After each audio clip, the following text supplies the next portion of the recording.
We were pretty much lucky at the time in which we went to the market. So we started the conversation around October, and we knew we needed to be very smart, to be able to use the 2018 financials, right? And the Honorable Minister, who I must say that she deserves a round of applause, she gave us all the support to make that investment happen. So two things happened, right? We needed to get some approvals from her for us to be able to still play around our ratios, and they were very transparent ratios, and she gave us those approvals and those extensions.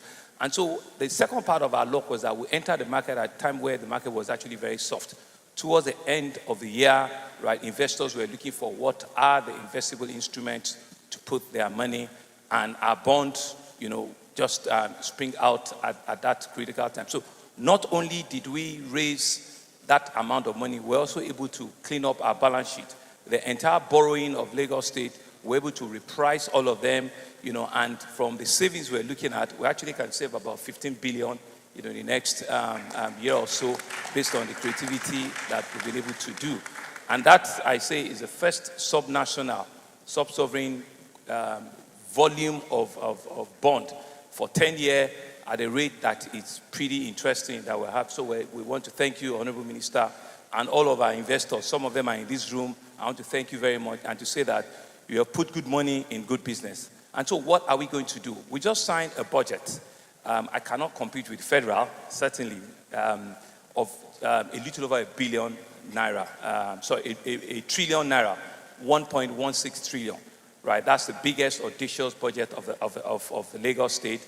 And in that budget, we're meant to be doing about 64% capital and about 37% recurring, right? Recurring, we just also signed a minimum wage in which we'll be paying 35,000 and above to over 160,000, public officers, understanding that the cost of living in Lagos is certainly higher than comparing other parts of the country. So we said to ourselves, if other parts of the country can pay 30,000, there should be a premium, given all of the challenges that comes with staying in Lagos. So we looked at that. And we're also helping them to also meet their insurance policy, right? So in all of that, we're also ensuring that all our civil servants can be part of our insurance, our health insurance policy. So all of that is factored in.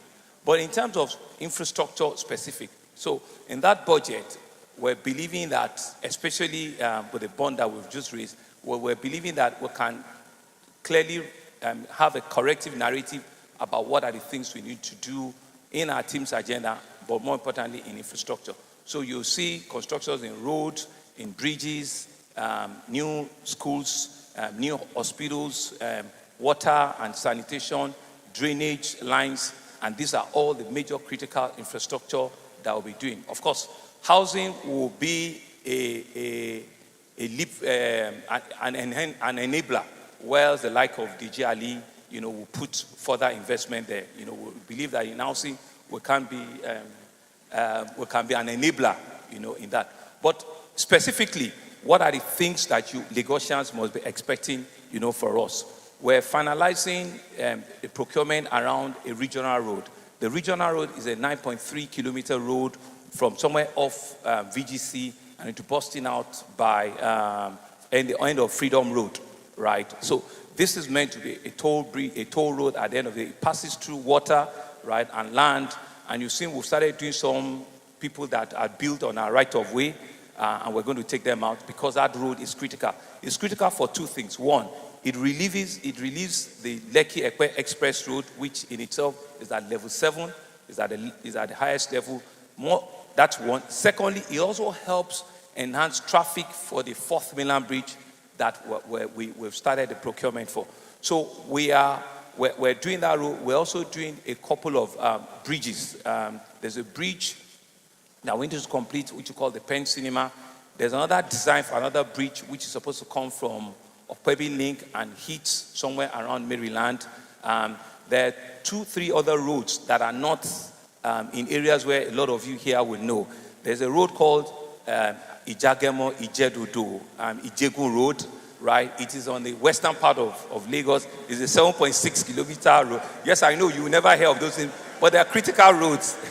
They are critical roads for that arm of Lagos, right? It's going to be joining about 6 communities together, right? It has a road, it has a bridge, right? And once if we can push that, it will open up from Ikotun to there's a place called I'm trying to remember the name now. I can't remember, but it connects at the back towards Lasu Iba Road, and so that whole community, needs to be fixed, right? And thank you very much.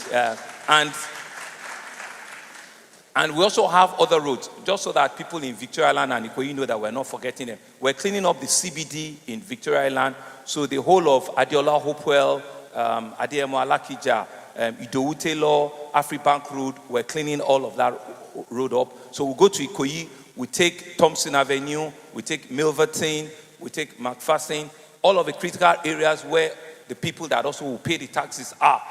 So we've pushed. So we've pushed all of those road construction so that everybody is not left behind. And the final one will go around Ojo, Kadoso, Ajegunle area, and we're fixing Kadoso Iba Road, right, to come out into Lagos Badagry Express Road. So on Lagos Badagry Express Road, we're also pushing that road. Right now, we're at Trade Fair. By the end of the year, in 9 months' time, we need to get to Lasu Iba Junction and eventually get to Okokomaiko. So that's a 10-lane highway road. It's a major interchange between Nigeria and the West African coast. And we also have the rail component in the middle. So we'll have doing 5-5 on this side, and we'll have the rail component in the middle. Just to quickly talk about the rail, because it's also a critical infrastructure. There are 2 rail projects that we're promising that we're going to deliver, and the others, we've started the procurement, which is we've done an expression of interest on 4 other rail projects, knowing fully well that we cannot swallow the cost on our own. So